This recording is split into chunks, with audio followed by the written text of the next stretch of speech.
বাড়িতে যে আজকে একটা খুশির খবর হয়েছে সেটা কিন্তু আজকে রান্নার স্বাদে গন্ধ দেখেই বোঝা যাচ্ছে।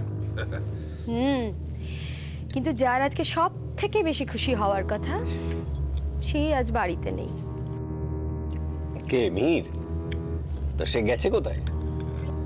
যেখানেই যাক, কিন্তু তার বাবা হওয়ার অনারে যে সুখাদ্যগুলো আমরা খাচ্ছি সেটাই তো সে মিস করছে।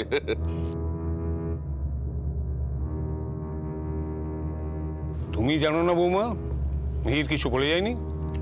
এবারের ছেলেরা আর বলে কবে কোথায় যায়।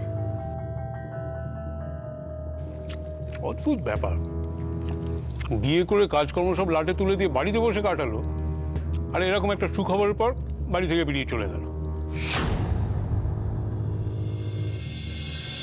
তোমরা খাও না, আমি খোঁজ নিয়ে দেখছি। আর খোঁজ নেবে? এটা অন্যায়। সত্যি দাদা, আপনার বৌমার মুখটা দেখুন কিরকম ভার হয়ে আছে। সব দোষ তো মিহিরের।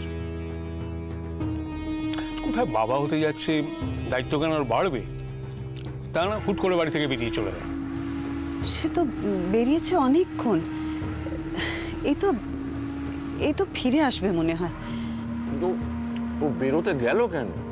দাদা তোকে কাজকর্ম থেকে লম্বা ছুটি দিয়ে দিয়েছে। ও আমার কি মনে হয় জানো, ওর ভাবি সন্তানের জন্য শপিং করতে গেছে। তুমিও না সুজয়, আছে কাঁটাল গোপের তেল।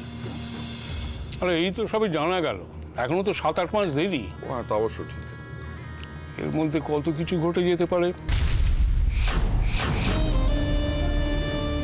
যাকে যাক, ও ফিরলে একবার আমার সঙ্গে দেখা করতে বলবে। আরেকটা কথা, মেজ বৌমা ছোট বৌমা, ওই রিয়ার বিয়ের কেনাকাটার দায়িত্ব আমি মিহির আর নতুন বৌমাকে দিয়েছিলাম। মিহিরের যে হাবভাব দেখছি, ওর উপর আর ভরসা না করে তোমরা দুজনে মিলে সামলে নিও। এর জন্য ছোটকে দরকার হবে না দাদা, ওটা আমি একাই সামলে নিতে পারি।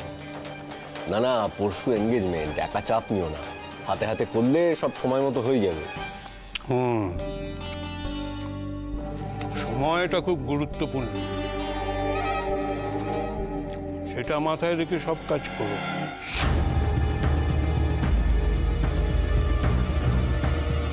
আজ হঠাৎ আবার অভিরূপ মুখার্জি অন্য সুরে গাইছে কেন? যখন যখন এরকম ভোল পাল্টেছে তখনই কিছু না কিছু ফাঁদ পেতেছেন উনি। এবার কি ছুটকি? আমি এই সব কিছু বন্ধ করতে পারি, কিন্তু একটা শর্তে। তোমাকে আর দুর্গাকে আমাকে ছুঁয়ে কথা দিতে হবে, এর সাথে তোমরা কোনো যোগাযোগ আর রাখবে না। শোনো, আমরা এখনো তোমার মতন এতটা পাথর হয়ে যায়নি। তোমাকে ছুঁয়ে আমি এত বড় কথাটা, এটাই আমার শেষ কথা তোমাকে। দাদা ভাই, পুতুলটা না দিয়ে এসেছি।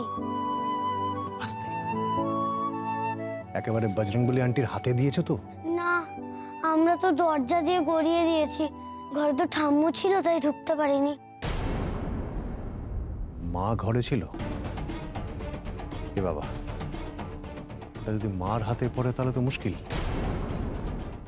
ওনার কোনো সর্দারজির সাথে পরিচয় ছিল? সর্দারজি? না।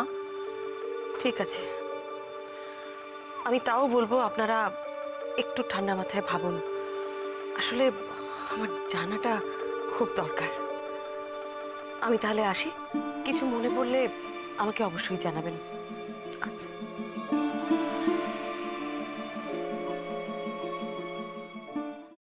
ফ্রাইং প্যানে Emami healthy and tasty refined rice bran oil গরম করে তাতে গোটা কালো সর্ষে আর কারি পাতা ফোড়ন দিয়ে ওর মধ্যে একে একে টমেটো কুচি, বাঁধাকপি বাটা, নুন, হলুদ গুঁড়ো, শুকনো লঙ্কা গুঁড়ো আর সামান্য চিনি দিয়ে ভালো করে কষিয়ে নিয়ে ওই মিশ্রণে কুড়িয়ে বেটে রাখা নারকেল, পাকা লঙ্কা কুচি আর কারি পাতা দিয়ে ভালো করে নাড়াচাড়া করে নামিয়ে নিয়ে নারকেলের স্লাইস, পাকা লঙ্কা স্লাইস আর কারি পাতা দিয়ে সাজিয়ে সার্ভ করুন বাঁধাকপির ঝাল।